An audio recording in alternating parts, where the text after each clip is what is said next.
Fair warning. Yeah. No swearing, okay. You can stay co-hosts. Hit it? Yep. And I'll do You'll do the rest, right? I'll do the rest. You don't have to do Great. it. I'll be in the car. Okay.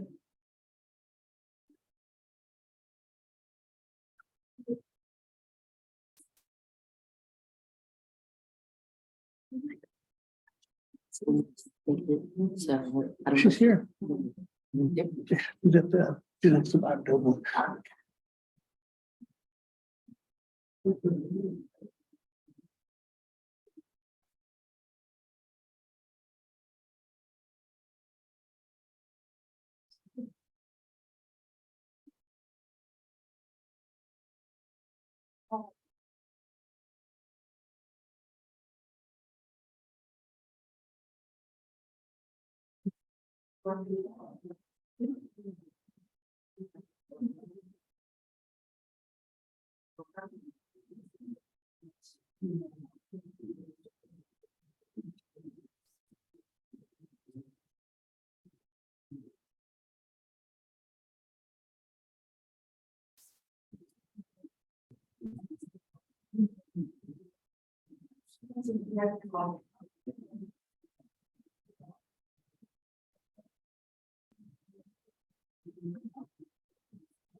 Yes.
Board meeting of. We do have a forum here, so we'll go ahead and get started with introduction. We'll do the board table, starting with Michelle. If we get down to Michael, we'll have the individual on Zoom. So before we go to the other people. I'm Michelle Ackerman of Gilwell Enterprise Operations for the protection. Relevant operations and direct learning. Any comments and vice president operations and various systems? I'm David, human resources manager. Technology Association. Gilbert Albright, executive vice president. Like David is this international guard of the board. Rick Close, CEO of Apple. Good morning, Rick House, County Administrator. Good morning, Lynn Free, Clearly Workforce Investment Board. Thank you very much, everyone, for being here in person. We were watching the weather all night long, so I'm glad we were breathing a little bit easier at 4 o'clock in the morning when we watched this from the actually. No, thank you. Morning, Jennifer Duval, I'm the Compton Health Candidate Work. Morning, executive vice president. Hi, Bob Dolan, Chief Housing Board. Right, thanks for the exclusion. Hi, Rob Knight, President, Green Lakes Community College. Morning, Julie Murphy, New York State Department of Labor and Career Center Manager for NEPA, Wayne County staff and. Morning, Rick Vice President of Ocean Bank Board. Jim Senate Corky, President, Finger Lakes One background. Good morning, Bill Peeler, Ward 2, City Council, City of Geneva, and Deputy Mayor. Good morning, Pam Facer, President, Farm Fresh First, Solis, New York. Morning, Eileen Tiberio. I'm the Commissioner of Social Services for Ontario County. Morning, Mike Willison, Deputy Director with the WIB. On Zoom, we have Andrea.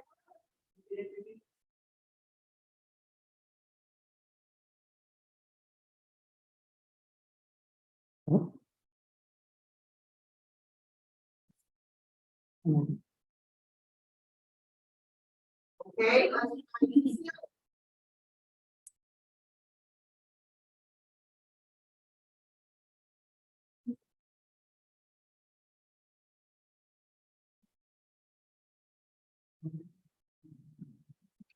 Okay, let's talk to Andy. We lost you for a second. I think you just said my name. Ramsey D'Antonio. Joining us. Didn't know that, right? Awesome. Okay. Let's start with the-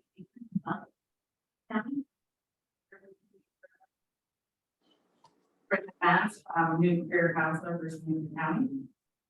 I'm Dave Kelly, I'm the disability resource coordinator. Peekaboo.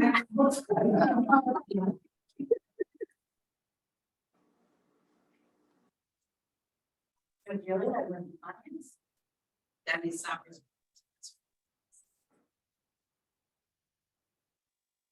Hi, Gary Badger, Finger Lake Workforce Investment. And Jen May also listed.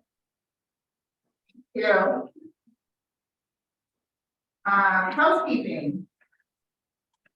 We saw the residents on the way in probably. Meeting evaluation, just a reminder to do have the process. Here with the QR code on the back of your name placard, you scan that with your phone at the end, using your camera app, and the link will come up to the evaluation tool. Moving on to economic news and updates, economic issues, trends, or concerns. Anything to share from around the world or room about specific industries?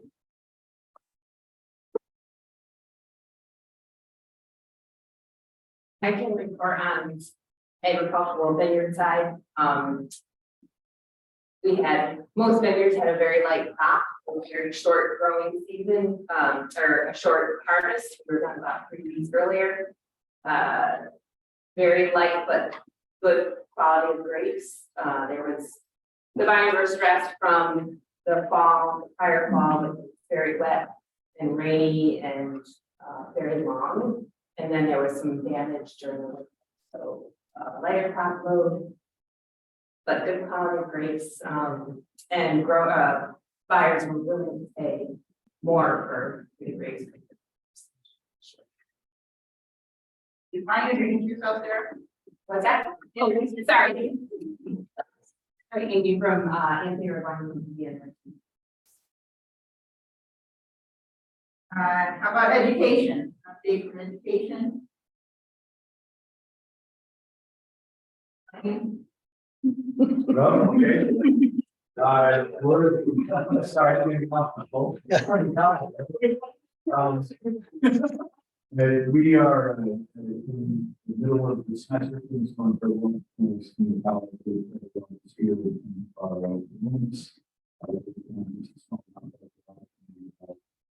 are really excited about some of the opportunities we have on it, including the hybrid production technician, certified production technician system, which is a way of creating a certification for folks in a hybrid manner where they don't have to go to a place all the time. They can take it from home, they can take it from the library, they can take it from Automax to be able to accomplish that. We're looking to expand that to other programs as well. And we're on our second iteration of that program right now. Things are going pretty well for us. For would you consider a traditional student from next fall, where all of our members are 5-year commitments and high, which is terrific.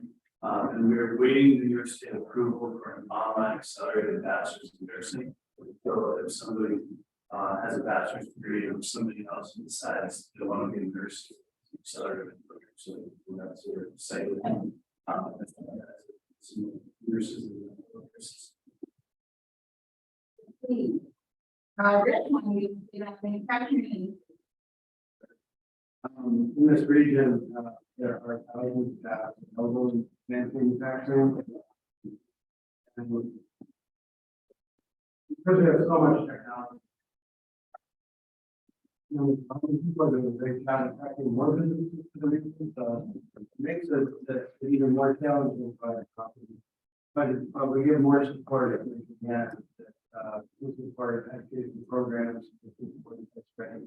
The industries that are having this up here are semiconductor, CHIPS Act is going to bring a lot of work our way, not just for companies that are actually producing chips, but all the support that is needed to build out those foundries and supply businesses that wants to continue.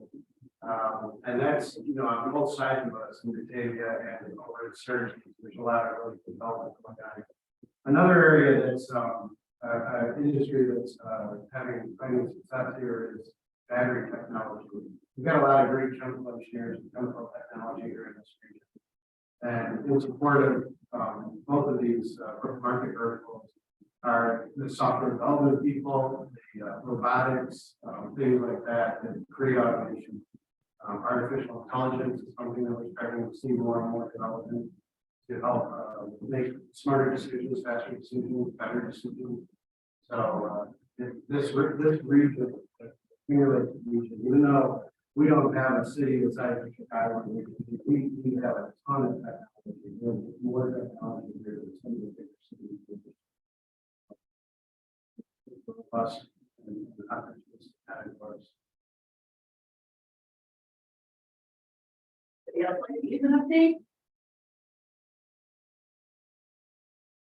Mention that healthcare just continues to be the same situation with, a lot of patients in the emergency room and a lack of beds in the hospital, largely because the nursing homes, are not able to move well patients out of the hospital. Emergency room patients admitted, so everyone in the region is going through this situation with flu and the, right now.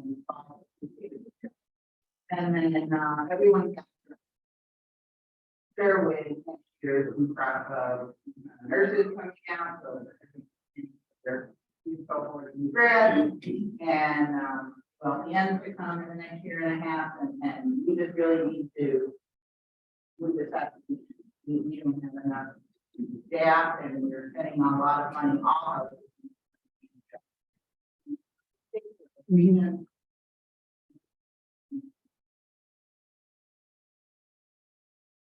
Video.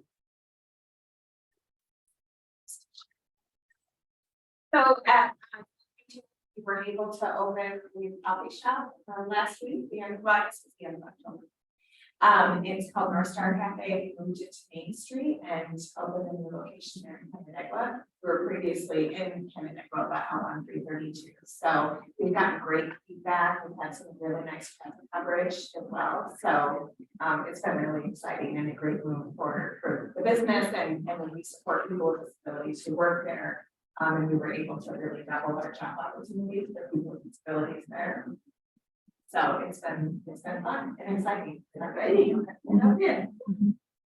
I guess I'll speak up on the other end of the employee schedule. We're finding tremendous strain on the housing market. I currently have in Ontario County 161 homeless individuals, including 18 families.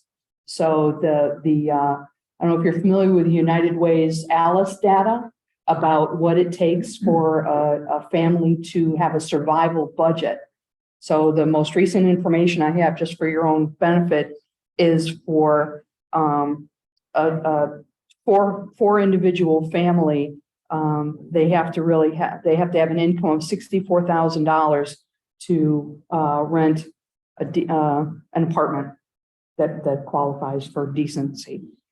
If you can find one. If you can find one. So, it's just a tremendous strain right now, especially on the lower end of the income guidelines. So as you think about expansion and bringing people in, you have to be thinking about where they're going to live.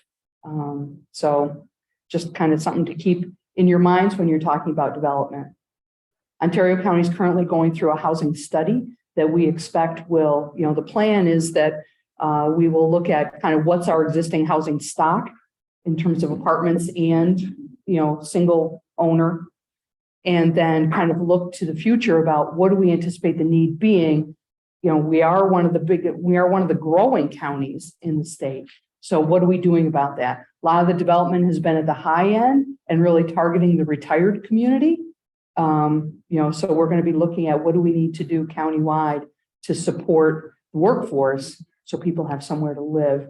We're already hearing from employers that they're bringing people in from other counties because their employees can't find a place to live in Ontario. So becoming problematic for us. Thank you. What else? Okay, we'll move on to program changes. You. Privilege of the floor, anything on the agenda or guest or member of the public? Okay, committee update, finance and audit, Okay, I just have a brief report for everyone. We last met on October 26th. We reviewed quarterly reports, because as you know, our fiscal year runs from July 30th, so the first quarter of this year. We reviewed with expenses, ITA and OJT obligations through the first quarter and contractor expenses, vendor history reports. We also got an update in regard to our program year 21 audit, which is nearly complete, and we'll have a audit presentation at our next finance and audit meeting December 7th. We'll be finalizing that at that point, being ready to bring that to the full board for later. Governance and membership. So I am being oriented with that group right now, and it is my first go at it. We haven't met yet with my membership, but I met with Lynn and was debriefed on the workings of that group. Excuse me. The only update I have is that the roster is now full for that meeting. The next meeting is scheduled, but for 8:30 a.m. I don't think there's a date set for that. Correct. Right? So that's going to be in the spring of 2023, that meeting, because I think that meeting meets what, 3 times a year, twice a year? Once a year. Wow. So yeah, I haven't been to that one yet. So that is all I have for governance. The only update is that we have a full roster now. Outreach and communication.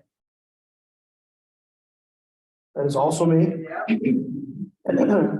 So let's see, our next,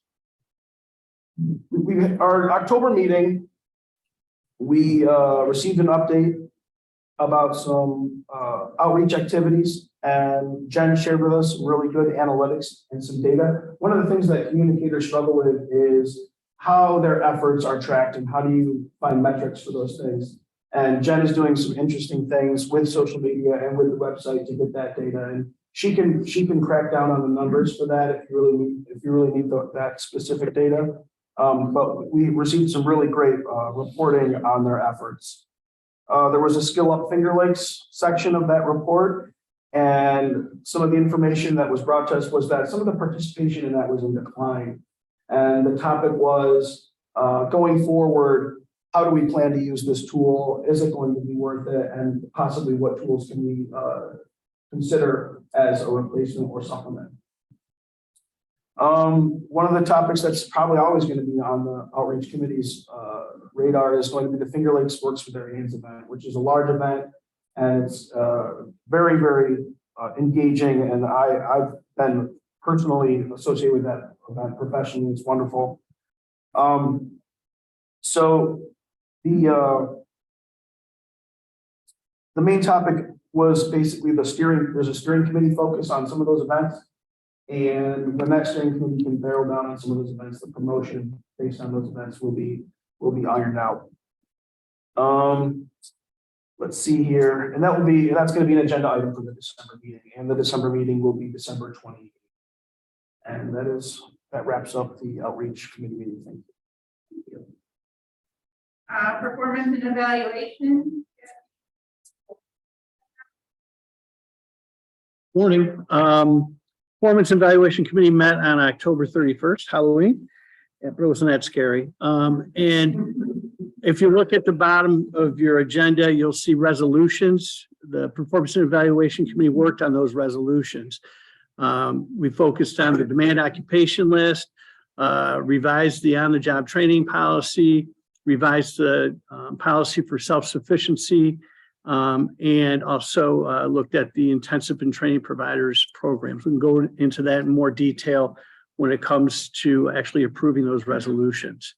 At this point, I'd like to just briefly introduce our Disability Resource Coordinator, Department of Labor, made available for each local workforce investment area $300,000 for a term of 3 years to hire a disability resource coordinator. And with that, I'll give it to David Kelly. David. Let's swing over here so everybody can see that big building. So, good morning, everybody. My name is David. I'm the new Disability Resource Coordinator overseeing the Finger Lakes region. My background includes 6 years of family and youth services throughout Ontario and Wayne County, with 2 years as an employment specialist with the Arc of Wayne. Over the next 2 years, I'll be focusing on efforts to accomplish and progress forward the following 5 goals: business and education, outreach and engagement. The good thing about our areas is that we have a good balance of businesses who are willing to learn and engage, with people with disabilities. Number two is disability awareness and program accessibility. So we're going to work on providing seminars and training around this area and get engaged as much as possible. The third one is skill development, job retention, and career pathways. So we're going to continue current services offered and look to expanding our efforts for more services and more things available. Fourth is our coordination strategy. This is just re-engaging meetings that have been postponed because of COVID or things that have been left to the side. And lastly is our evaluation and sustainability. So this right now, money will start coming in once the benefits coordination is complete, where that allows me to do benefit certification. And then that will work towards our ticket to work program that will allow us to collect funds off of that. And obviously we'll develop more of a sustainability plan as we progress forward over the next few years. Thank you. So where, I can transition through all the workforce centers, so I can go to the 4 counties. I can be out of those. I work out of the WIB, and I also work out of the ARC of Wayne. So primarily reaching me by email or cell phone contact is probably the best way to get a hold of me because I do move so much. Okay. and this, sustainability once is a part of the program does end. So, utilizing and, bringing that into field aspires, the communication out through board meetings. There'll be a regular report. So anyone that's here was part of the community, social media. We will also be building a website.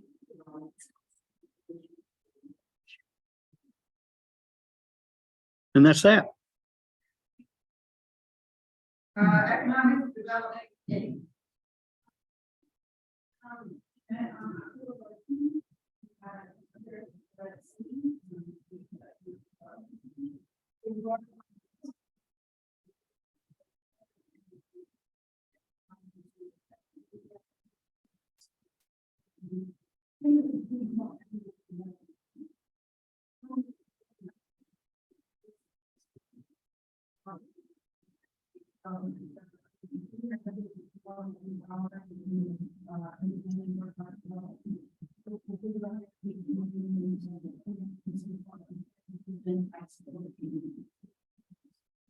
We also have we have to wait for committee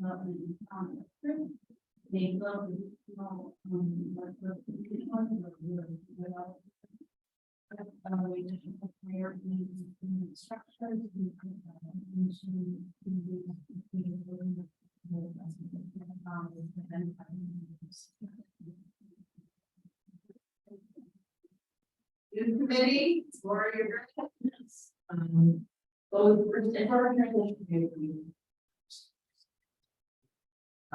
we were looking at the last week was week available for that meeting, so it's postponed, and the meeting is going to be held on. What's the date of that? January 11th. Thank you. January 11th is our next meeting day, so we go to reinvigorate our groups. For a while, we had 30 participants in each meeting, and that was great. A lot of good information for people in all different areas. So we're going to try to reinvigorate that. And I'd like to welcome LaToya as part of that plan. Got some great ideas we met last week, and looking forward to some new things from her. Welcome. Thank you. Okay. I'll be before you very briefly. My name is LaToya Collins. I come to you after having served for 4 years as the program manager for the Young Entrepreneurs Academy at Finger Lakes Community College.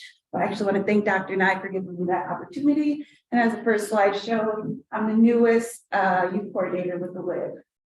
So what role will I play as the youth coordinator? I will be focused on developing, facilitating, enhancing, supporting youth education and development in the counties that we serve. So I have a couple goals, and that is to create continuity across all providers and partners, which is going to lead to consistency for all youth served and result in steady continuous growth. Okay, so by show of hands, does anyone know of the 5 love languages, right? Mm-hmm. Yes. So as I came into this role, I thought, what are my business languages? So here are a few.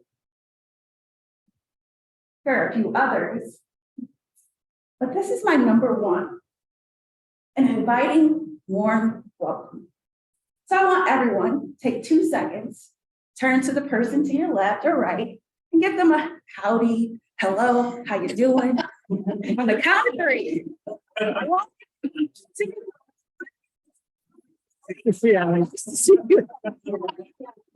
Howdy more, howdy. We did that. We did that. Yeah. I know. We'll do it again. Yeah. We're ahead of the game.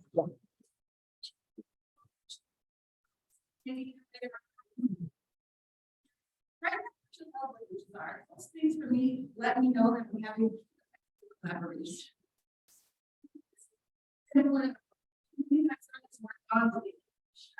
About this offer, regards to workforce development, I did this for Ontario County. This is something that I can get out to the schools. I love it because it looks like a little roadmap. Just to get parents, students know there was. All right, so who is my good will partner? These wills represent all of work we do for you, right? This is Drea. And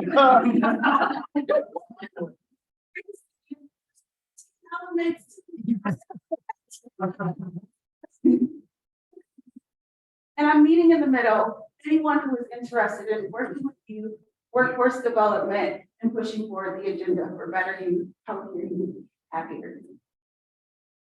All right, so in typical business, these things lead up to money, right?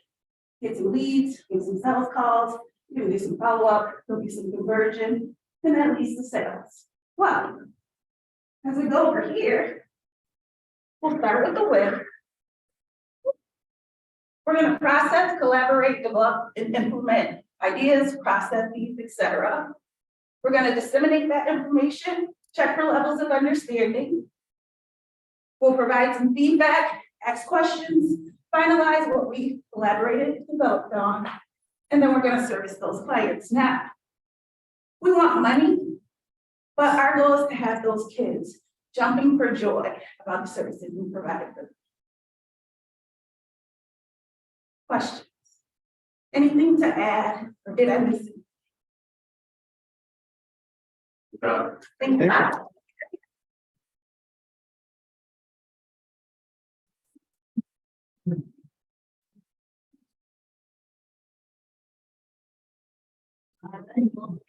All of that.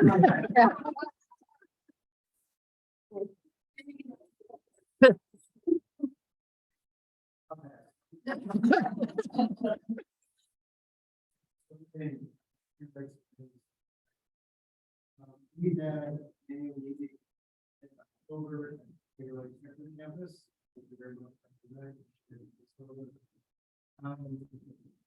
We have had a meeting a couple years of this year we did some strategic planning, what things we should be doing and at the meeting we had Dave Phillips from West, who has been our chair for the past several years, do an overview of what things we've accomplished over the last 15 years and kind of bring some data, what the current activities are. And then after that, we had a presentation from a lady that works for the Aldrich group that NIST, and she did an overview of the job quality toolkit that was launched in August. U.S. Department of Commerce and Labor. The job quality toolkit is an initiative that can help companies or organizations ensure they're creating good jobs. So this is something we want to bring to this community to see if we can get small and mid-sized businesses to do a self-assessment. How well they're doing at taking care of their employees. And for sure, most companies are doing really well on some things, but they have opportunities for improvement in other areas. So the toolkit provides resources and other stuff we do with the company, the industry, to enhance how they're treating the And then moving forward, we talked about the strategic planning that we did, reinforcing the thing, will continue to advocate for great awareness in our community that there are many good jobs in manufacturing. And one of the great all the time. And also, making sure that, industry voice is being heard. There's a lot of small business companies that, through they create police message, share that with the media, and local papers, and colleges, to make sure we're getting people to understand. In the factories, in the businesses, in the community, technology is changing so fast. If you've been out of work, if you've been out of work or out of the industry for just 3 or 4 years, chances are the software desktop has changed, the machines are being running with new software packages, so it's really crazy how fast it is. Anyway, there's a lot of work to be done. We're getting things again, sitting with the committees. The executive committee will be meeting on December 9th. We'll get things going there. And the other committees will be get that business. That's the kind of thing. I will say that, at the annual meeting, we probably have maybe 7 people, we only have 25 to 30, so it's not so great. We're going to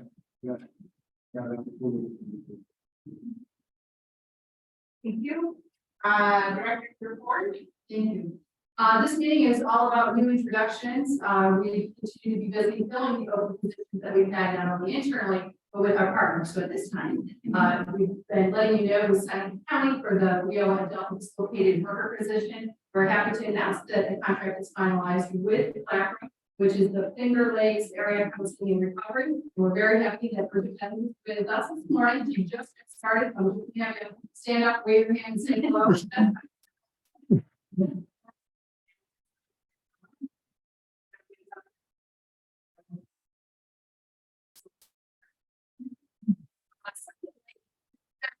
Last year and a half is understanding the Rio First Innovation and Opportunities Act, the 11 elements. This was brought out initially through finance and audit and has disseminated throughout the other committees to really dive down, understand what they are, what are the roles, and how they're being fulfilled. So with that, it was requested out of finance and audit that we come forward with a different report that was more representative of the information that the board members were looking for.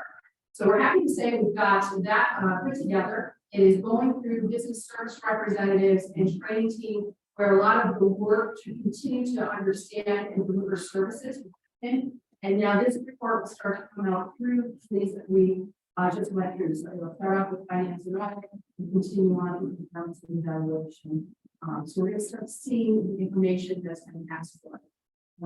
Ties into the meeting evaluation about it to that part.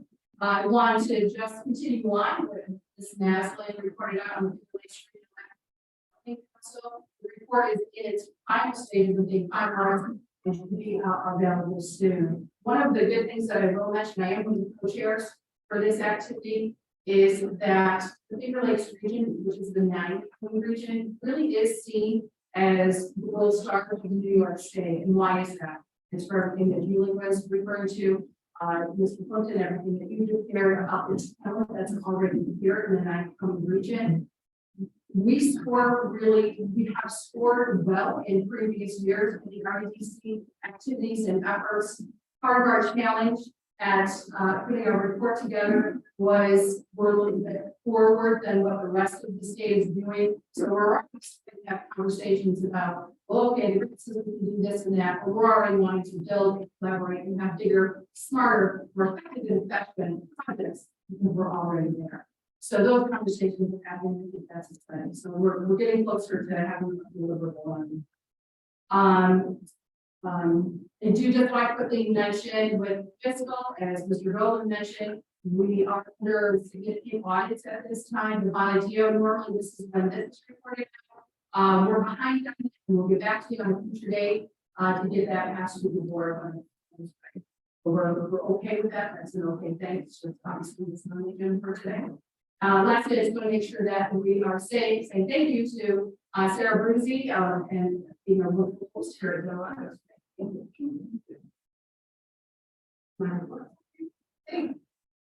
New business and agenda, first up is approval of the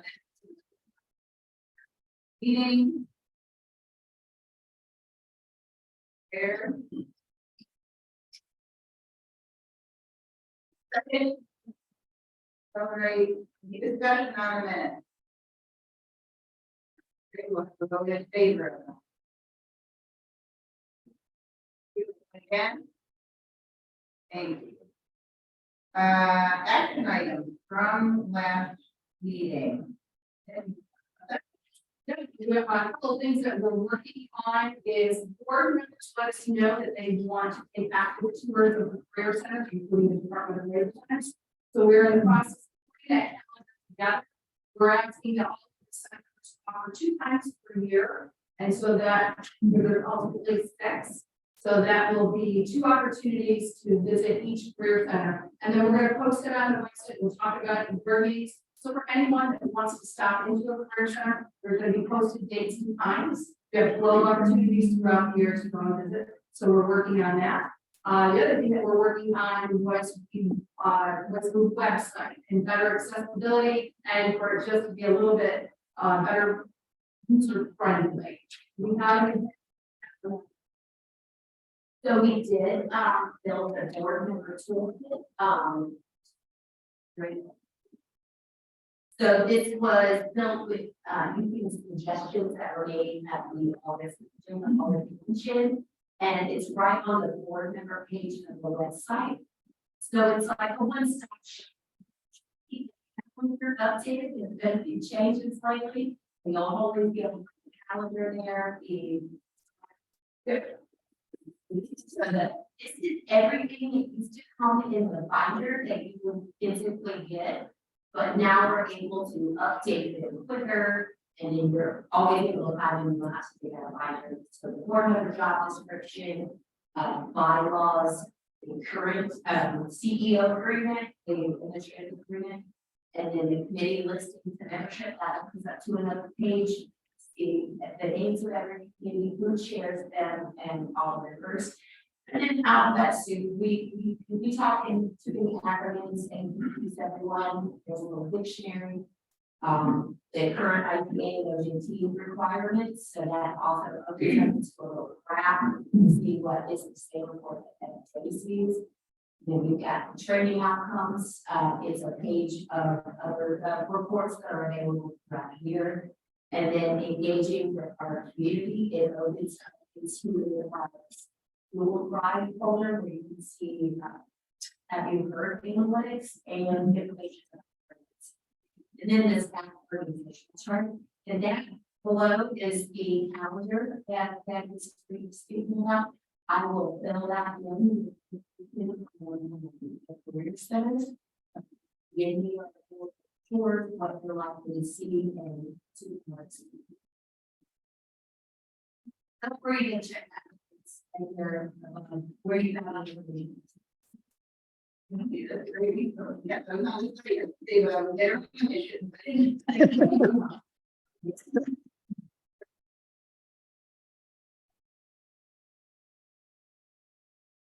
We have.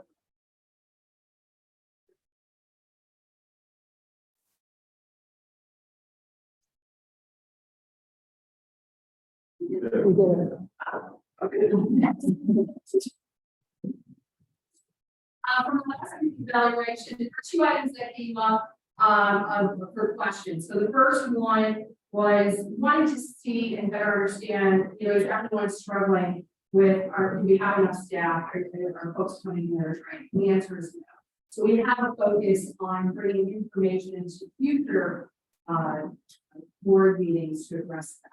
So, and as Mr. Clinton shared, the job quality is definitely something that provides that with the information. So we will be bringing that forward as a hot topic. That also drives into services that are being provided, and of course, the disability resource coordinator position. So we'll be more. The other remark that we had was that at the last board meeting, I did not do a good job of explaining who was not in attendance to report out. So one of the comments was that there was a lot of WIB staff that reported out for the committees versus the board members, and that was truly because of vacations, illness. So there was that. So everyone was here today, everyone reported out. So we would look to continue that same process. That's what this last step. Does anybody have questions about the survey or any of the items that came up? Thank you. We have 4 new resolutions, 6, 7, 8, and 9 to go through. We should be able to do them as a block and approve them. Okay, the first one is 06-22. As mentioned through performance and evaluation, one of the activities that we've started doing for this group annually is reviewing the Department of Labor list for the demand occupations for our area. And then we invite in local industry heads to say, do we agree with this? Or are we seeing changes? As a local area, we have the capacity to modify this to directly relate to our areas. So we have industry heads come in, the Department of Labor is represented, we have a specialist that deals specifically with this, that adds their content and feedback to this. So we went through this, and basically there are items that are high priority, medium priority, and low. So working with needs and say, is this reflective of our area, or do we want to change that? So some of these titles were just moved into different priority categories. And then we also had new positions that came forward from industry. I'll give one example. Michael, you're gonna have to come with the title. Came through, Michelle, you were on that meeting from ARCO of Ontario. There's a need for dog rooms, not only with the business that ARCO of Ontario, but we also have other PetSmart and Petco in the area that also needs that. So that came up. It's not a huge, significant volume of numbers, but we do have businesses in the area that are looking at this. And as we all know, in workforce development, sometimes something can be a segue into a position at the starting point. So somebody really hasn't paid for animals, they really want to work for animals, it can be a start and you know, wherever they can. Right after. Okay, so that is 06-22, moving on to 07. Lynn, question? Yeah. What's the significance of yellow? Those were the ones that either were added or shifted based on the meeting. So any one of them could have been, like machinist, I know was another one that was discussed. I believe that was in medium priority, and with the employers at the table, they said, no, that still needs to be in a high priority. Because when I look down and it says home health aides, low priority. I mean, in my organization, you can't find home health aides. So I'm not sure how that lands there. I don't know if some of the health people can speak to it. Yeah, yeah. Yeah. They need them, for For personal care, depending on the level of care. Yeah. So I'm not, and nursing aides, orderlies and attendants.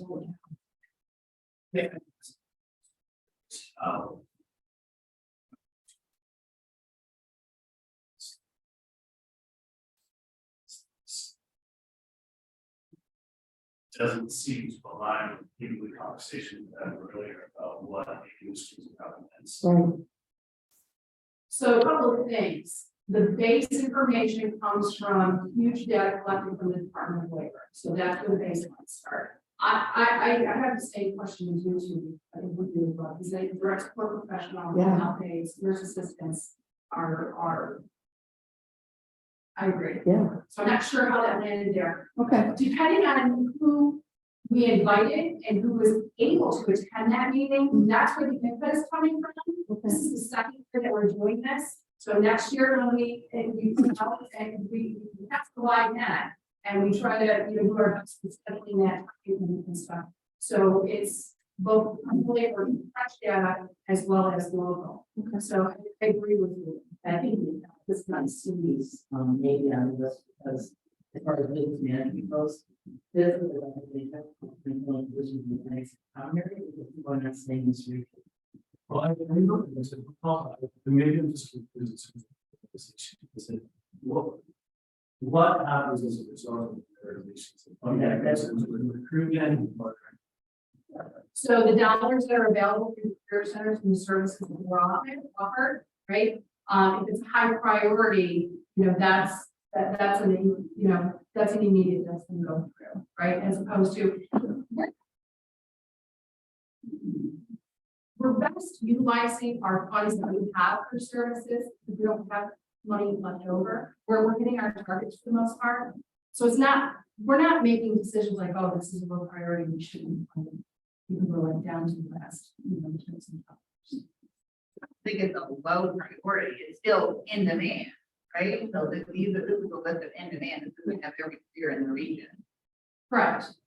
Okay. Michael, do you have anything to add? Yeah, just that this is used for a couple different reasons. One is like Lynn just said, we have to prioritize. We can't fund every kind of training program. So we use this to help us prioritize what we should fund in terms of training.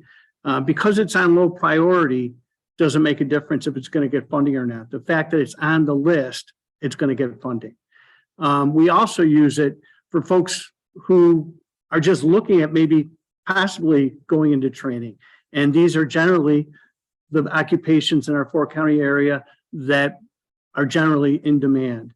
And then the last thing I'll say is we send this to the Department of Research and Statistics through Department of Labor, Tammy Marino, and she reviews it and she gave us a thumbs up on it. So, and then we also got the input from the different industry leaders here at the table. So. Are we satisfied with this to continue on with the process to approve this resolution, or we want to pull this one and we'll run another session? Question. Yes. Just thinking back to other areas that now, I'm not sure they have high priority meeting or well, I think it's a so I wonder if maybe that can be out. I think it's from the cost committee that the planning of the next list, they're like, oh, can I have a better opportunity because and they are yeah, they're being ranked by high. If the priority doesn't mean anything in terms of, you know, access to training, or then why have a prioritization? Why don't you have to ask me this? And what I need more of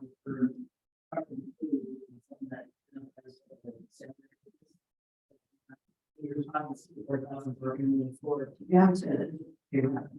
So. That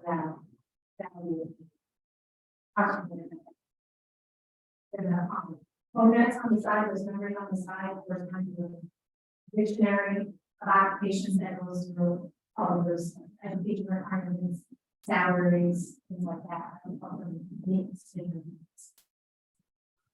I'm saying more about a high level, so that if people that bucket, you know, there's something to see, just something that might also be very interesting to go back on. So that, okay, so what do we want this list to look like? Okay, so what I'm hearing, Lori, is Lori and Eileen, so we can take away priors, we can have a master list. So we can have a master list. Are you then wanting it broke down by salary? I wasn't looking at that. I was just thinking that the prioritization meant something. Yeah. And that I think nursing aides, orderlies, and attendants is in 2 lists, is in 2 files. So I think it's also down in the low priority. So because that's what caught my eye. It's listed twice. That's good to know. It's good to know. It is. What we did is highlighting that as. Okay, but again, if the prioritization doesn't mean anything, it just adds confusion. You know, I think the salaries are gonna vary and. Who sees this list? I think the accountant should be working with the customer. Public see this or? This list is the very first thing you see when you go to our website. And it's on every single thing. So the public does see. Yeah, Yes. yeah. And that's where I was getting at, on a very high level, more information sometimes is better to help direct someone to know what they want to do. So as we take a look at that master list, would we be interested in number of positions open? So if Yeah, yes. Well, how, I mean, is that gonna be onerous to track? I mean, how often are you gonna update it? Okay, And we also. Altura, okay, it's the same thing it is. So we can Okay. do both the Department of Labor statistic point as well as Chmura. Which it gives us how, so this we do as an exercise annually, make sure it's updated. yeah, I wouldn't then. Just play the advocate here as someone that was an ITA counselor. Yep. Sometimes less is more here because the labor market information conversation is a required element of WIOA, so they should be having those conversations when someone sits down at their desk and says, I want you to fund me to go to school for nursing. They should be going to ODAC with them and looking at the regional information, well, do they have any jobs, this is the average pay. So that should be worked all into their employment plan. Yeah, so So we it's less is more maybe on this and then require the ITA counselor to yeah, have that. so there's two roles to this, right? So using it in the system, so this is literally part of the 11 elements, right? So that's the counselors working with an individual, as well as us as the board being able to see what is the data telling us, whether the report is coming from the Department of Labor and or a private source that we subscribe to be able to measure that. So it's being used in two different areas. One question, just to stay on the motion, this is a motion to just demand the list. Can it be an agenda in the future to discuss how the list is organized? Yep, I think that's Yeah, kind of what just we're, move forward we're on- getting to, what I want to have. So this one, we're gonna pull from the bundle, and we will bring it forward at a next, based on the information that we're getting to review. What about agriculture? You will be thrilled to know that agriculture is it was ended up being one of the items on Finger Lakes REDC because of your Australia. Literally screaming at people. It has got to be there. Because it wasn't on the addition hit list. And considering the 9-county area, Glow has huge, significant farm and ag as well as the Finger Lakes region. So that it's reflected there.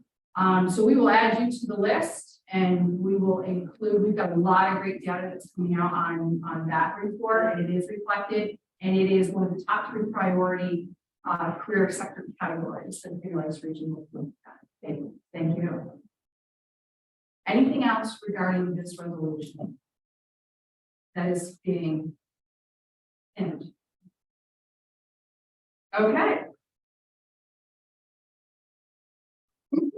All right, next is 0722. This here is for on-the-job training.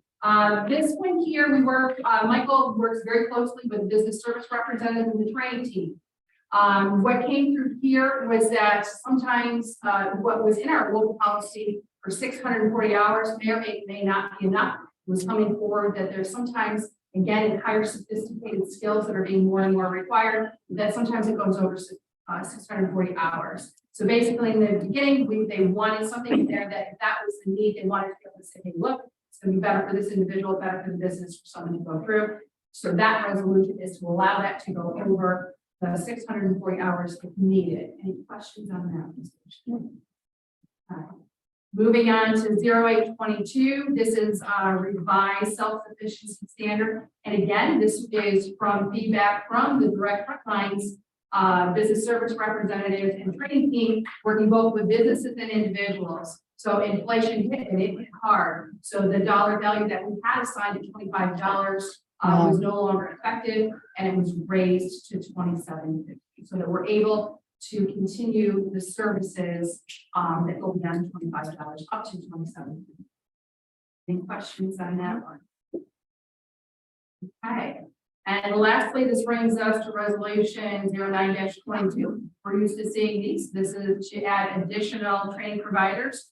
Corning Community College put forward welding technology certificate, business administration, certified nurse aide, nursing, and then at Finger Lakes Community College, networking and cybersecurity. We've had 4 additional outside training providers reach out to us, and they would like your approval for them also to be considered to be added to this list in the future. So Cornell University, Cayuga Onondaga BOCES, University of Albany, SUNY, Genesee Community College, all have other additional training programs that they want to get on our approved list. But saying yes at this meeting to this resolution allows more training programs to come forward in the future. Any questions on that?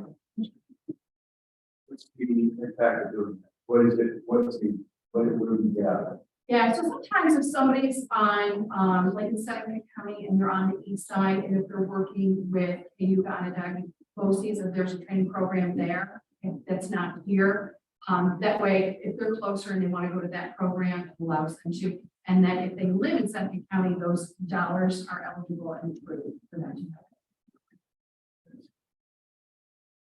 Any other questions? Okay, so we'll be pulling 0622. I'm looking for a motion to approve 0722, 0822, and Polk County. I'll move it. Second? Okay. Any discussion on those 3? Vote in favor of them. Anyone again? Carrie, thank you. We have a guest presentation. She is on the Zoom. Cecilia Walsh, New York State Department of Labor, will be reviewing new cannabis laws and updating with them. Hi, everyone. Hopefully you can hear me. Is my screen showing now? Yeah. All right. Hopefully it's not the one with all my fun notes. So I'm going to echo Latoya and say I do love a warm welcome. So I apologize. I think the sound cut out as Randy and I were being asked to introduce ourselves, but I am Cecilia Walsh. I just wanted to say thank you so much to Jen and all of you at the Finger Lakes Workforce Development Board for the opportunity to present today. I am here from NYSDOL's SEED team, and I'm going to talk about what we call Cannabis Workforce 101. Our SEED team was brought on earlier this year to support the newly emerging workforce in the cannabis industry. The respective backgrounds of our team members involve a variety of work that intersect with cannabis in some way. And what we're going to talk about is an overview of how NYSDOL is working to reduce barriers to get all of the cannabis industry opportunities staffed up across the state and sharing information about types of work that are going to be available inside the industry. So our team, Cannabis Employment Education Development Team, or SEED, works out of NYSDOL's central office in Albany, and we were created to focus specifically on cannabis. Our mission is to empower and prepare the workforce and businesses to support an equitable, diverse, and inclusive cannabis industry, resulting in economic opportunity and growth for traditionally underserved people, positioning New York State to be a leading model for the nation. We are your cannabis resource here at DOL. And we're working to help build out this equitable workforce, highlight opportunities in the emerging adult use market, identify education and training programs in cannabis, and educate the cannabis industry on NYSDOL labor standards and best practices. So what is cannabis? We are mainly focused on adult use cannabis, but we think it's important to understand all of the existing categories and industries so that we're on the same page with language and terms that are commonly used in the field. Cannabis is a plant that has many uses. You may have heard it called marijuana, pot, or weed, and know it can be consumed for euphoric or pain relieving effects. The most well-known compound in adult use and medical cannabis is THC, which is the psychoactive ingredient or creates the high. Cannabis containing above a certain amount of THC, specifically 0.3%, is classified as a controlled substance at the federal level. However, New York, like many other states, allows THC for medically approved purposes and has legalized adult use cannabis possession and use for people over 21.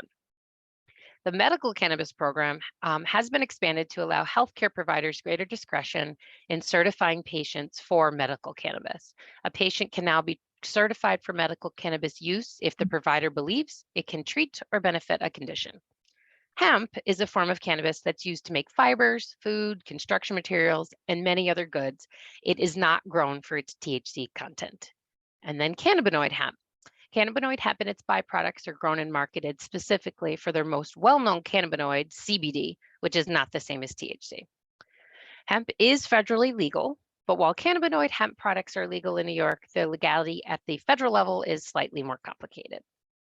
So as it was just mentioned, there are some complexities created by the existing federal cannabis laws.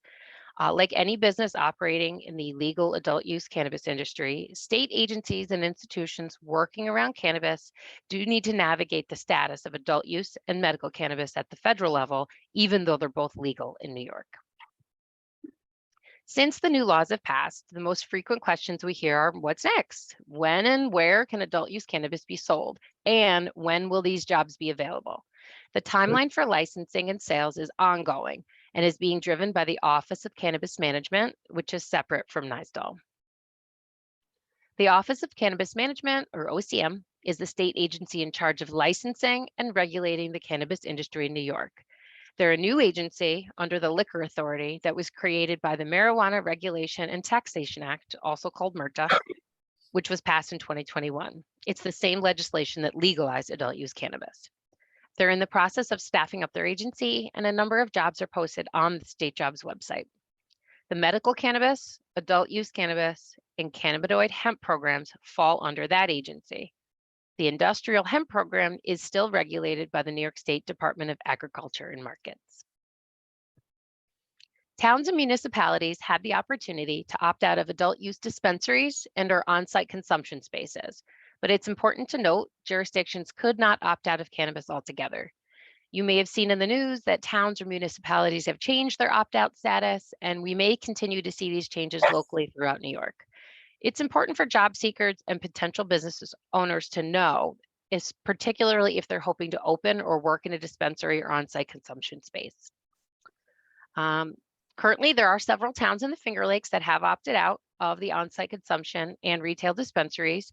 It might not be easy to see on this map, but you can look these up. The town and municipality opt-out status can be searched online. Rockefeller Institute is a great resource for that information. I can send out some links after this presentation as well, if anyone has questions about that. It's important to be aware of your area's opt-in and opt-out status so you know what kind of jobs are going to be available based on what aspects of the cannabis industries are going to be allowed. So before there can be sales at dispensaries, there actually needs to be products to sell. The OCM is rolling out conditional licenses that are going to follow the seed to sale life cycle of cannabis. They began by issuing conditional licenses for existing New York hemp operators to grow and process cannabis in the upcoming adult use market. So far, 261 adult use cannabis cultivation licenses were granted, and these license holders are able to grow, harvest, and trim adult use cannabis. Conditional adult use cannabis processor licenses are allowed to extract the oils and create cannabis infused products, and there's been 25 of those licenses issued so far. So to prepare for the retail sales, Governor Hochul announced the first in the nation Seeding Opportunity Initiative, which positions established business owners with prior cannabis-related offenses to make the first adult use cannabis sales with those products that have been grown and processed in New York by the conditional farmers and processors. The application for that dispensary or card license are currently all being processed by OCM and haven't been announced yet where these locations will be. They've previously announced that full package adult use regulations will be announced sometime this year, which is going to set up the structure for how all of the rest of the license types will be rolled out in the coming years in the state. All of this said, the first jobs in the adult use cannabis space are now beginning, and many more are expected as these full package licenses are granted. MRTA created 10 adult use license types for cannabis seed to sale operations, plus permits for third-party quality assurance testing labs. Even people who are looking to get into the industry aren't always aware of all of the license types. So part of the education SEED provides is going to career fairs, webinars, libraries, and groups like this to present information about what licensing and jobs are expected under each license type, what kind of transferable skills into the industry are needed, and how to get skilled up with formal training. Again, DOL is not involved in licensing cannabis businesses. So the best guidance we can give to someone interested in obtaining a license is to visit OCM's website and sign up for their email list. They do frequently update their website with helpful information, webinars, links, guides, and board meeting information, and the regulation proposals. They also host public presentations and listening tours, such as the Cannabis Conversations, advising the public about statuses of licensing and giving resources to people who do want to enter the industry. All of that can be found at OCM's website, cannabis.ny.gov. Also, resources exist in local areas, providing support to entrepreneurs interested in licensing. For example, local libraries like the Rochester BIC, nonprofits, and other groups are offering services and information specific to cannabis. So let's talk about jobs. The legal adult use cannabis program in New York State is expected to create thousands of new jobs. As the full-scale licensing opens in the coming years, we anticipate steady job growth as companies come online. There are a variety of careers along the seed to sale life cycle of cannabis, and there's many different ways to enter the industry. Also, there's many transferable skills that people currently possess that are very applicable to jobs in the emerging market. In an earlier slide, we listed all of the adult use licenses and permit types created by MRTA. These new licenses are expected to create jobs in cultivation, which is including the agricultural jobs that are growing, harvesting, and trimming the plant, positions with nurseries, creating seeds, growing immature plants so that cultivators can use them, jobs in extraction facilities, which include taking out of the concentrated cannabis oils from the plants, manufacturing and infusion, which includes creating and packaging cannabis infused products such as edibles, concentrates, topicals, and vapes, and retail dispensing, which means the sale of cannabis and cannabis products to consumers, including jobs in marketing, retail work, and customer service. Distribution is going to include jobs in logistics, sales, and delivery of cannabis and products to sell at retail dispensaries. On-site consumption, which we'll probably see later in the later part of the licensing structure, are going to include positions in sales, marketing, customer service, and hospitality. Delivery, just what it sounds like, getting cannabis to the products to the consumers, and testing labs and sampling firms, with jobs completing quality assurance testing so to make sure the products are safe before they can be sold to consumers. There's also going to be a lot of jobs in ancillary services for all licensed operators. These jobs are going to be vital to the day-to-day functioning of any business, such as sales, purchasing, business development, accounting, IT, HR, payroll, HVAC, and security. Finally, the OCM will continue to hire as the cannabis regulatory framework is further developed. And other state agencies might create their own teams similar to NYSDAL. Some examples of specific skills that are needed across the license activities include cultivation. You need to know good agricultural practices with focusing on cannabis, understanding plant science, propagation, pest and disease management, harvesting, and activities like that. Nurseries should also follow a lot of that same products, safety, and making sure that everything is safe for breeding, creating seeds, and growing of the immature plants. Extraction facilities need to understand the good manufacturing practices, science and plant compound extraction and refinement, and equipment operation and maintenance. Manufacturing and infusing, these operators must follow good manufacturing practices, understanding the science of the product formulation, safe food handling, quality assurance, equipment operation, and maintenance. And retail dispensaries. These are people that are going to be expected to be experts in sales, customer service, and marketing with specific knowledges to cannabis products types, their uses, employee and public safety and security protocols, and public health risks. So general skills are definitely needed to work in any industry, but specifically in cannabis, we know prior cannabis experience is helpful, but not necessary to get into the industry, especially when you're entering in an entry-level role. It's important for job seekers to highlight transferable skills when applying for jobs in cannabis. And most important skills among many industry jobs include attention to detail, basic math, adaptability, strong communication skills, and most importantly, a positive attitude and willingness to learn. So transferable skills are job opportunities. We know there's people out there that are currently working in areas that they're highly skilled in, and then they could transfer into cannabis. So if someone is a barista, bartender, or server, it would easily transfer to work as an entry-level bud tender or on-site consumption host. Experience working at a nursery or farm could easily transfer to an entry-level cultivator, harvester, or trimmer role. Experience working in manufacturing could transfer into entry-level packaging, production technician, or production assistant roles. Medical or lab facility work could transfer into processing or lab testing positions. Experience working as operators in management in restaurants, retail, or warehouse locations could transfer into management in the cannabis industry. And if someone has experience in logistics or delivery, many of these skills can also be transferred to the logistics side. These are just some examples of existing jobs that make for great pathways into the positions in the cannabis market. So again, not all positions are going to require past experience in cannabis. It's a plus, but not a requirement, especially in the entry-level roles.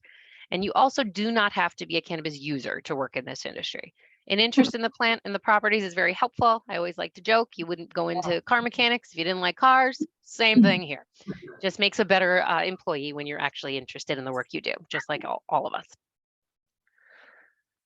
The new cannabis laws do have a focus on social and economic equity, and they call for the expungement of any marijuana convictions for conduct that's now legal.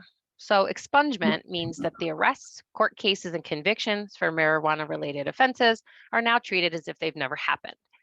Charges that have been expunged will not appear or show up on a criminal history background check, cannot be used against an individual when applying for housing, student loans, or jobs, and will not be found by law enforcement except when an applicant is actually seeking gun licensing or employment in a law enforcement field.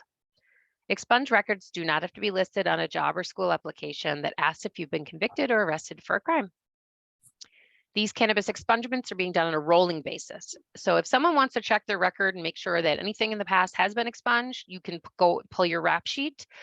Information for how to do that is found on DCJS's website or nycourts.gov. And again, if anyone has specific questions about this, please reach out and we can direct you to the right locations to find this information. So legacy market. Many people do have experience in the cannabis market during the period where cultivation and sales were prohibited. If someone has this type of experience, there are ways to maximize a cover letter and resume to reflect knowledge and skills that could appeal in the legal market. But even in the cannabis industry, it's not a great idea to come out and admit to participating in cannabis sales, use, or manufacturing during prohibition. For some employers, it could highlight a comfort with breaking the law more than showing someone's relevant skills or knowledge. So some examples of cannabis-specific skill sets could be relayed as knowledge of cultivation, processing, or sales, awareness of rules and regulations, cost accounting experience, business development, customer service, and general marketing skills. For those interested in cannabis positions immediately, businesses are already posting jobs. For example, there are positions available with conditional adult use cultivators and existing medical cannabis businesses that are continuing to hire across the state. Also, ancillary businesses are ramping up and hiring, anticipating the growing market. You can check online job boards such as NYSDOL's Job Zone, Indeed, and LinkedIn, as well as the individual company websites for their job openings specifically. And you can also continue to check for these postings as additional licenses roll out in the coming months and years. So while we know the cannabis jobs are headed to New York, salary and wage data is not yet available in our state. The salary ranges shown here are from a 2021 guide released by Vankst, which is a cannabis recruitment firm. This information comes from responses to a Vankst-led survey of cannabis businesses and employees across the US. We've broken down 3 categories of jobs and listed salary ranges starting from entry level and moving up to management roles, going from top to bottom in each category. We picked out salary ranges to display based on expected jobs with the adult use conditional cultivator and processor businesses that we spoke about a few slides ago, since these are the jobs we're expecting to grow almost immediately. It should be noted these salary ranges aren't guaranteed in New York, but it is good to see some survey data and potential for career growth patterns. Most of the questions we've received from non-cannabis businesses are around drug testing, cannabis use at work, and coming to the workplace under the influence. While it is legal for adults 21 and older to consume cannabis, employers still can enforce policies that prohibit possession and impairment on the job. NYSDOL has issued guidance called 201D, Cannabis in the Workplace, which outlines many of the concerns raised by employers. That can be found on our NYSDOL website, and I can send it out if anyone's interested. While some cannabis-related skills can be taught on the job, it could be helpful to have prior training and knowledge of the industry, especially around the language of cannabis. Educational opportunities specific to cannabis are emerging in both public SUNY and private colleges and universities around the US. And as this industry grows, a number of training providers are going to come online offering specific education. Back in July, Governor Hochul announced SUNY and CUNY community colleges will receive $5 million in funding to support creation and enhancement of short-term credential programs or course offerings that provide pathways to employment in the industry. This is going to quickly address local employer skills and needs within the sectors of cannabis. Selected schools must partner with local employers in the cannabis industry and receive their input on curriculum development. The current list of these programs can be found on NYSDOL's Cannabis Workforce Development page. And on this page, you can find cannabis resources and content designed to assist both job seekers and businesses. I do have it listed there, and again, can send it out after. Also, regulations are going to be continued to be posted on OCM's website. So it could be helpful for a job seeker to educate themselves on all the rules around how cannabis can be grown, processed, and sold. NYSDOL and its workforce development partners do offer a lot of support for training of individuals. As you all know in this room, most funding is provided by the federal government. So until federal cannabis laws change, funding could be available for some ancillary trainings that are transferable, such as security guard licenses, HVAC, med tech certificates, horticulture trainings, a lot of other ancillary jobs and skills that have the traditional trainings that are listed under WIOA. But as we know, the cannabis prohibition at the federal level does create a technicality in that area. So if you have any questions, you can reach out to us via email, seed@labor.ny.gov. Anyone in the room who does have questions, if you wanted to go closer to Bill Peeler so I can hear you, he was the person I could hear the best. But if anyone has other questions they want to just let me know if that it would be helpful to talk offline. I have a question, and this is still Peeler. There was a federal judge that blocked the retail sales of recreational cannabis, and I believe Finger Lakes was a region that was listed in that region. How will that, does that have any impact? Is that going to carry weight?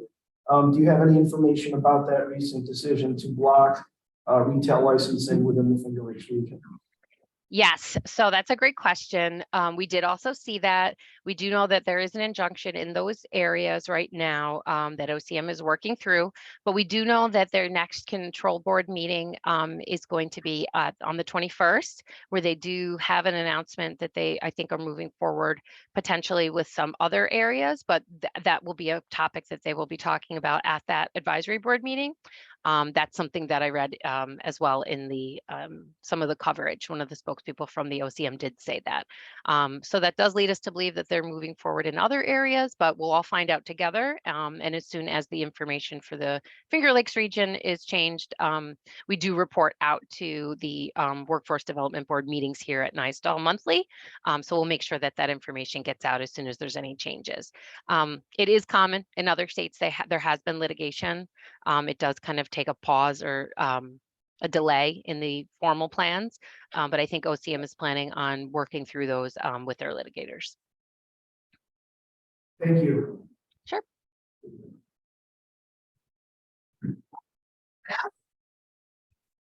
Anybody else?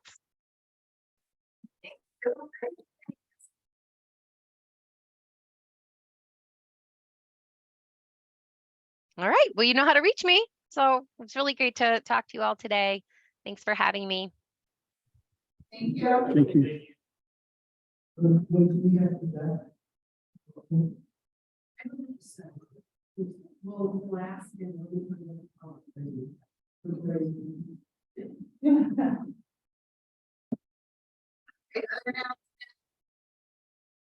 Related to the evaluating.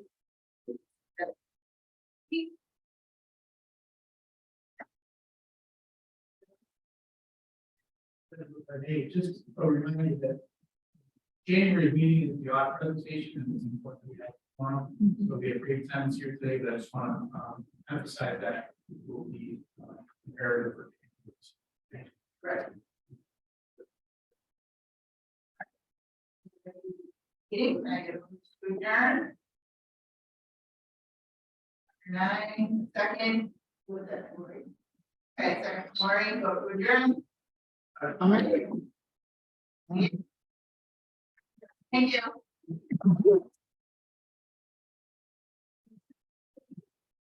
Yeah.